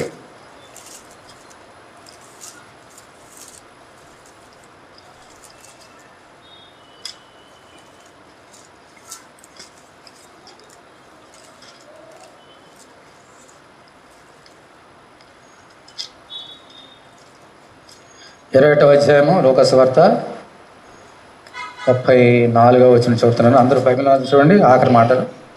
మీ హృదయములు ఒకవేళ ఏముందమ్మా అక్కడ? తిండి వలనను, మత్తు వలనను, ఐహిక విచారముల వలనను మందముగా ఉన్నందున ఆ దినం అకస్మాత్తుగా మీ మీదకి ఉరి వచ్చినట్టు రాకుండా మీ విషయమే మీరు ఎలా ఉండాలమ్మా? జాగ్రత్తగా ఉండండి. ఏమన్నాడమ్మా? మీ హృదయంలో ఒకవేళ తిండి వలన, మత్తు వలన. తిండి బాగా తిన్నామనుకోండి, మత్తు అంటే ఏమైనా తాగడానికి, అరడానికి తాగేనా రసం. బాగా తిని బాగా త్రాగేమనుకోండి, ఏమొస్తుంది మనకి? చక్కైన నిద్ర. ఫ్యాన్ ఉన్నా లేకపోయినా, దోమలు గుడ్డేసినా హాయిగా నిద్రపోతాం. అలా ఉండొద్దయ్యా. బాగా తిండేవారు, మత్తు పదార్థాలు తాగేవారు అలా ఉంటారు నిద్ర మత్తులో. మీరు అలా ఉండొద్దు, మెలుగుగా ఉండండి. ఏం తినాలి? వారు తిన్నారు, మరి మనం ఏం తినాలి? మనుషుడు రొట్టె వల్ల మాత్రం కాదు కానీ దేవుని నోట నుంచి ప్రతి మాట జీవించని చెప్పే రీతిగా దేని వాక్యాన్ని తినాలి. ఇది తిన్నాం, 3 పూటలు తింటున్నాం. ఎందుకు తిన్నాము? శరీరం దేవాలు కాపాడుకోవాలా తిన్నాం. మరి లోన ఆత్మ ఉన్నాడు కదా, ఆత్మ పెట్టిన దీపం ఒకటి ఉంది కదా, అది ఆరిపోకూడదని ఏం తినాలి? దేని వాక్యం తినాలి. అందుకని అన్నాడు, ఈ లోకం తింటే తినారు, పోలే అది క్షయమైంది, అక్షయమైన ఆహారం తినండి, వెలుగు ఉండండి. అది దేవుని యొక్క వాక్యం అని చెప్తున్నాడు ఆయన. తర్వాత 35. ఆ దినము భూమి మీద నివసించే వారందరి మీదకి అకస్మాత్తుగా వచ్చి. ఎందుకు చెప్తున్నాడు జాగ్రత్త ఉండమని? ఆ రోజు ఎలా వస్తామా? అకస్మాత్తుగా వచ్చేస్తుందంట. ఎవరు అనుకుని గడ్డలు వస్తుంది. సొదొమ గొమొర్రాలో ఆ పైనుంచి అగ్ని కింద కూర్చున్నాడు. ఎవరు అనుకున్నారో పడుతుందని? ఎవరైనా తెలుసా? లోతు కుటుంబానికి తెలిసి ఇంకెవరో తెలియదు. నోవహు కాలంలో జలప్రవేశం ఎవరైనా తెలుసా? నోవహు కుటుంబానికి తెలిసి ఎవరో తెలియదు. ఎందుకంటే ఆ లోతు విశ్వాసి, నోవహు విశ్వాసి. మిగిలిన వరకు ఎవరికి తెలియదు. అకస్మాత్తుగా వచ్చేసింది, అందరూ చచ్చిపోయారు. అలా మన మీద రాకుండా అంటే మనం ఎలా ఉండాలమ్మా? కాబట్టి మీరు జరగబోయే నెలను తప్పించుకొని మనిషి కుమారుని ఎదుట నిలబడకు శక్తి గలవారన్నట్లు ఎల్లప్పుడూ ప్రార్థన చేయొచ్చు, మెలుకుగా ఉండటని చెప్పాను. ఇది మనం చేయాలి. ఎల్లప్పుడూ మెలుకుగా ఉండి ప్రార్థన చేయాలి. ముగిస్తున్న బల్లోకి వెళ్దాం. మనందరికీ ఆశ ఉంది రాబోతున్న రాజ్యానికి వెళ్ళాలని. అక్కడ ఏడుపు ఉండదు, దుఃఖం ఉండదు, వేదన ఉండదు, సంతోషం, ఆనందం ఎల్లప్పుడూ మన ఎదుట దేవుని యొక్క స్వరూప దర్శనం. అటువంటి మహిమగల రాజ్యానికి వెళ్ళాలని అంటే ఏం చేయాలమ్మా? అవిశ్వాసం మాట్లాడద్దు, మనం మాట్లాడద్దు. తర్వాత 2 మాటలు చెప్పాడు. ఏం చెప్పాడంటమ్మా? ఏం చెప్పాడు? దేవుని యొక్క వాక్యం మనలో ఉండాలి. బుద్ధిగల కన్యకల వలె దీపం వెలుగుతుండాలంటే అదే మరి ప్రభు ఇక్కడ చెప్పాడు. అమ్మా తిండి వలన అంటే ఏ తిండి? ఆ తిండి కాదు, నేను పెట్టిన ఆత్మీయ ఆహారం తినండి, అక్షయమైన ఆహారం తినండి. ఒకటి. రెండవది ఏంటమ్మా? ఎల్లప్పుడూ ప్రార్థన చేసి మెలుకుండండి. ఈ 2 దేవుని వాక్యము ప్రార్థన ఉంటే మీరు ఎల్లప్పుడూ మెలుకుంటారు. అప్పుడు బుద్ధిగల కనికలు ఉంటారు. అప్పుడు నేను వచ్చినప్పుడు మీరు వస్తే నేను తలుపు తీస్తా, నా కేక మీరు తీసుకొస్తా, మీరు లోన్ చేసుకున్న తర్వాత తలుపు మూస్తా. 2 ప్రశ్నలు వేసుకొని బల్లోకి వెళ్దాం. ఈ 2 చెప్పు, ప్రభు చెప్పిన మాటలు కదా. ముందు దేవుని వాక్యం, తర్వాత ప్రార్థన. దేవుని వాక్యము ఎంతమంది ఇంటికి వెళ్ళిన తర్వాత చదువుతున్నారు? రోజుకి ఎన్నిసార్లు చదువుతున్నారు వాక్యం? ఓపెన్ సీక్రెట్ ఇదండి. అంచేత నేను చెప్తే సిగ్గుపడ, అందరూ అలాగే ఉన్నాం, మీరంతా నేనంతే. దేవుని సన్నిధిలో నాడు ఒప్పేసుకున్నాం, డైరెక్ట్గా ఒప్పేసుకున్నాం. ఎంతమంది ప్రతిరోజు ఎంతసేపు దీని వాక్యం చదువుతున్నారు? చేతులకి చూపించండి. నేను 5 నిమిషాలు చదువుతున్నాను, 4 చేతులు ఎత్తండి. 5 నిమిషాలు దీని వాక్యం ప్రతిరోజు. ఎన్ని నిమిషాలు చదువుతున్నారు మీరు? 5-10 నిమిషాలు ప్రతిరోజు. చెయ్యి ఎత్తాలా వద్దని ఎత్తున్నారు కొంతమంది. చాలామంది ఎత్తలేదు. వాళ్ళ సంగతి ఏంటి? మీరు ఎత్తలేదు ఏంటి? టీచర్ హోంవర్క్ ఇస్తే నిద్రలు మానేసి హోంవర్కులు. మరి ఇది కూడా హోంవర్కే కదా. ఇప్పుడు చెప్తున్న వాక్యం ఇంటికి వెళ్ళి ఎంతమంది చదువుతున్నారు? మీకు హోంవర్క్ ఇవ్వడానికి వాట్సాప్లో పెడుతున్నాను కదా. మీరు నిద్రపోతారు, ఇంటికి వెళ్ళి పనులు చేసుకోండి. నేను నిద్రపోను సాయంకాలం వరకు, ఎడిట్ చేసి పెడతా హోంవర్క్. మీకు ఇంటికి వెళ్ళి వాక్యం అంటారేమి? ఎంతమంది బైబిల్ ప్రతిరోజు చదువుతున్నారు? ఎంతసేపు చదువుతున్నారు? 5 నిమిషాలు 10 నిమిషాలు చెప్తే సరిపోదు. ఒక అధ్యాయం చదవడానికి ఎంతసేపు పడుతుంది? కనీసం 10-15 నిమిషాలు పడుతుంది. మన గురించి మనం చేసుకున్న ఉద్యోగాల గురించి కానీ, ఆ బట్టలు ఉతుకోవడం కానీ, ఇస్త్రీలు చేసుకోవడం కానీ, వంటలు చేసుకోవడం ఎంత టైం పెడుతున్నాం? దేవుని వాక్యం చేయడానికి ఎంతసేపు పెడుతున్నాం? మరి నువ్వు ఎప్పుడు వెలుగుతావు దేవుని కొరకు? ఎంతసేపు చదువుతున్నావు దీని వాక్యాన్ని? ఎంతసేపు టైం కేటాయిస్తున్నావు? మన వేళ ఉంటే మన పిల్లలు ఉంటారు. ఉరుకులు పరుగులే కదా మనకి. పొద్దున్న స్కూల్కి ఎలా పంపిస్తాం? ఒక్క క్షణం ఎవరు వచ్చారని కూడా ఉన్నాడు ముందు పంపాలి, లేకపోతే గుండాగిపోతుంది మనకి. వాళ్ళకి టిఫిన్లు పెట్టాలి, స్కూల్కి షూస్ వేయాలి, ఆయన డ్రెస్సులు వేయాలి, బ్యాగులు సర్దాలి, ఆటో ఎక్కించాలి. ఉన్న ఊపుకుంతా అయిపోతుంది. అప్పటికి ఇంకేం చూస్తాం? తప్పు చేస్తున్నారు ప్రతి వ్యక్తి. ఈ లోక సంబంధమైన విషయాలకి ఇచ్చినటువంటి టైంని దేనికి ఇవ్వట్లేదు, అలక్ష్యం చేస్తున్నాం. ఆ దినం అకస్మాత్తుగా వస్తుందమ్మా, ఎప్పుడు వస్తుందో మనకు తెలియదు. పోలే తెలిసి చేస్తున్నాం. ఈ రోజు నుంచి సరిదిద్దుకుందాం. దేని వాక్యం చదవడానికి సమయాన్ని కేటాయిద్దాం. నీకు ఎప్పుడు ఏ సమయంలో ఉంటుందో, వంటగదులు ఎప్పుడు ఉండం కదా అమ్మా, ఎప్పుడు బట్టలు ఏ ఉతకం కదా, ఎప్పుడు ఇస్త్రీలు చేయం కదా, కొంత టైం అని ఏదో ఉంటుంది కదా, రెస్ట్. 5 నిమిషాలు నడుము వాలుస్తావు కదా, అప్పుడు ఈ బైబిల్ చదువుకో 5 నిమిషాలు 10 నిమిషాలు. ఇంకా సెల్ ఫోన్ చేతిలో ఉందా, ఇంకా అయిపోయింది కదా అంతే. అది ఉంటే చాలు మనకి, ఇంకేమక్కలే. సెల్ ఫోన్ ఉంటే ఇంక అదే ప్రపంచం, అదే నా రాజ్యం, అదే నా లోకం, అదే రంగురంగులు. ఇంకా బైబిల్ ఏం చదువుతావు? ఇంకా గుండె మీద చేసుకుని చెప్పండి. మీరు ఎంతమంది సెల్ ఫోన్ చూడడానికి టైం వెచ్చేస్తున్నారు? ఎంతసేపు బైబిల్ చదువుతున్నారు మీరు? గుండె మీద చేసుకొని చెప్పండి దేవునికి. నాకు కాదు, దేవునికి లెక్క చెప్పండి. ఇదా ఇలా ఉంటే వెళ్ళిపోతాం పైకి. ఆ పైకి అది ఇంకో పైకి వెళ్తాం, పక్కన కూడా అక్కడికి వెళ్తాం. గుండె మీద చేసుకుని ఆస్తాడు ఆస్తుంది. దేని వాక్యం అంటే ఏదో వచ్చేసి ఆదివారం వచ్చేసి వెళ్ళిపోవడం అలా కాదు. దేని వాక్యం అంటే నీలో మార్పు రావాలి. పిల్లల్ని స్కూల్కి ఎందుకు పంపిస్తున్నావు నువ్వు? స్కూల్కి పంపించకపోతే అలాగే ఉంటారు, మొద్దుల్లాగా ఉంటారు, ఎందుకు పనికిరారు. అందుకని పంపిస్తున్నావు లక్షలు కట్టి, వేలు కట్టి. ఇక్కడ ఏం కడుతున్నావు నువ్వు? దేవుడు నీకు ఫ్రీగా ఇస్తున్నాడు దేవునికి వాక్యాన్ని. నేర్చుకోవా? నీ పిల్లల్ని నేర్పిస్తున్నావు, నువ్వు నేర్చుకోవా? దేవుని వాక్యం ఏం వింటున్నావు, ఏం నేర్చుకుంటున్నావు? ఎప్పుడు వింటావేనా? ఏం చేయడం లేదా? ఇప్పుడు ఇంచైనా మారదాం. దేవుని వాక్యం చదువు ఇంటికి వెళ్ళి.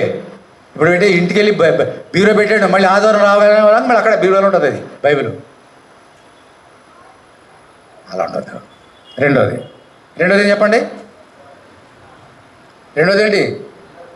మెలుకుగా ఉండి ప్రార్థన. మెలుకుగా అసలు నాకు వచ్చేదే నిద్ర, ఇంకా మెలుగు ఎక్కడ? అసలు మా మందిరానికి వచ్చి నిద్రపోవడానికి వస్తారు చాలామంది. ఎందుకంటే బాగా ఏం డిస్టర్బ్ ఉండదు, హాయిగా ఉంటుంది, చక్కగా నిద్ర వస్తుంది.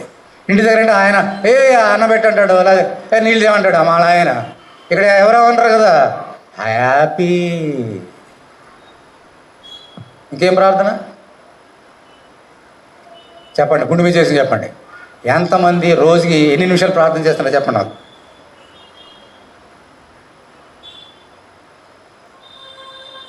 చెప్పండి ఆన్సరు. అందరూ ఒకటే, ఇక భయపడకండి, మనందరూ ఒకటే, అందరూ ఒకే గొర్రెలు. గొర్రెలు కదా, మేకన గొర్రెలుగా మారుదాం ఈరోజు. ఎంతసేపు ప్రార్థన చేస్తామమ్మా?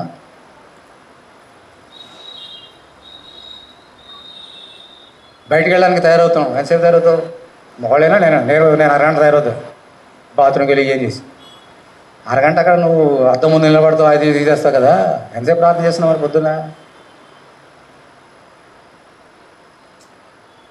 ఇక్కడే ఫెయిల్ అయిపోతున్నాం మనందరం కూడా. ఇంకా జీవితాలు ఏం బాగుంటాయి, దేవుని దీవెనలు ఏమొస్తాయి? ఆ రాజ్యానికి వెళ్తాం. అంటే మనుషులు ఎలాగున్నారమ్మా? ఈ లోకంలో ఇచ్చే వాటికి ఇచ్చిన ప్రాముఖ్యత మనం దేవుని మందిరానికి కానీ, దేవునికి కానీ, ప్రార్థన చేయడానికి కానీ, పరిశుద్ధ లేఖనం చదవడం కానీ మనము ఇవ్వడం లేదు. తప్పు చెప్తున్నానా? ఏమన్నా పొరపాటు చెప్పినా? ఏమైనా బాధపడుతున్నారా? మీరు బాధపడితే ఇంకా నేను సంతోషిస్తాను. అది నిజం కాబట్టి. మీరు బాధపడుతున్నారంటే నిజం చెప్పాను అనమాట. నేను కాదు, దేవుడు చెప్పాడు. ఈ మాటలు చెప్పింది మీకే కదా, నాకు కూడా చెప్తున్నాడు దేవుడు. వెలుగుకుందాం, బైబిల్ చదువుతాం.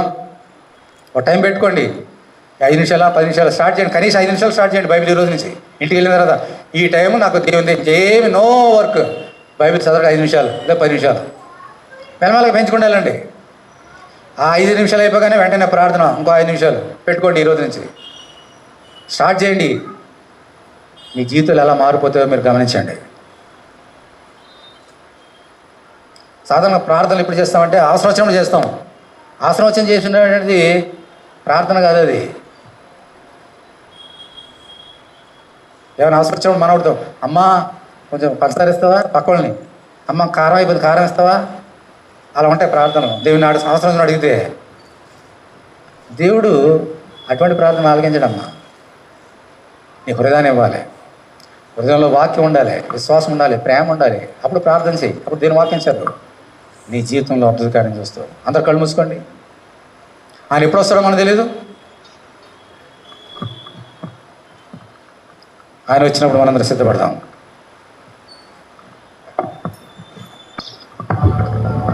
రాజాదిరాజు మహిమాన్వితుడై మేఘవాహనుడై వచ్చుచున్నాడు.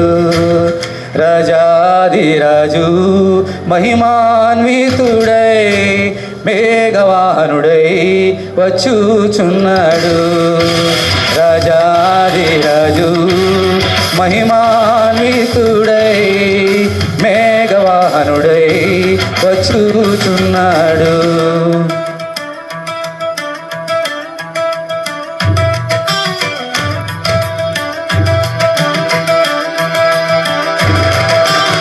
ప్రాణప్రియుని స్వర్ణముఖము తేజోమయుని చూడబోదుము.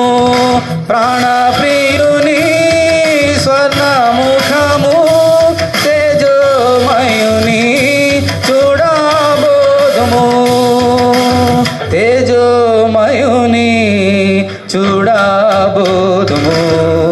రాజాధిరాజు మహిమాన్వితుడై మేఘవాహనుడై వచ్చుచున్నాడు.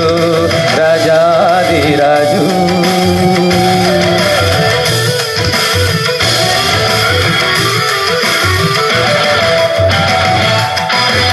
నిత్యానందము నిత్య జీవము ప్రభు సముఖములో అనుభవించేదము. నిత్యానందము నిత్య జీవము ప్రభు సముఖములో అనుభవించేదము. ప్రభు సముఖములో అనుభవించేదము. రాజాధిరాజు మహిమాన్వితుడై మేఘవాహనుడై వచ్చుచున్నాడు.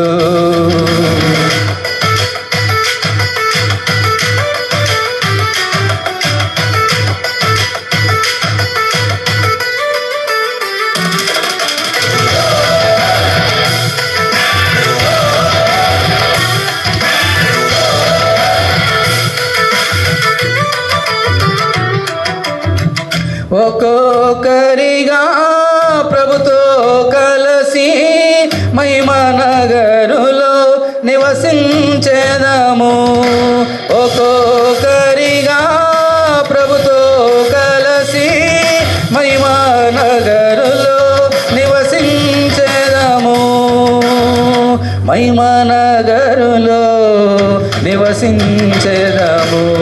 రాజాధిరాజు మహిమాన్వితుడై మేఘవాహనుడై వచ్చుచున్నాడు. రాజాధిరాజు మహిమాన్వితుడై మేఘవాహనుడై వచ్చుచున్నాడు. రాజాధిరాజు మహిమాన్వితుడై మేఘవాహనుడై వచ్చుచున్నాడు. రాజాధిరాజు మహిమాన్వితుడై మేఘవాహనుడై వచ్చుచున్నాడు.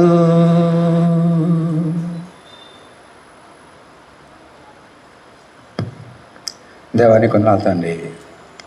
రాజాధిరాజ మహిమా స్వరూపి, అగ్ని జ్వాలల వంటి కన్నులు గలవాడ,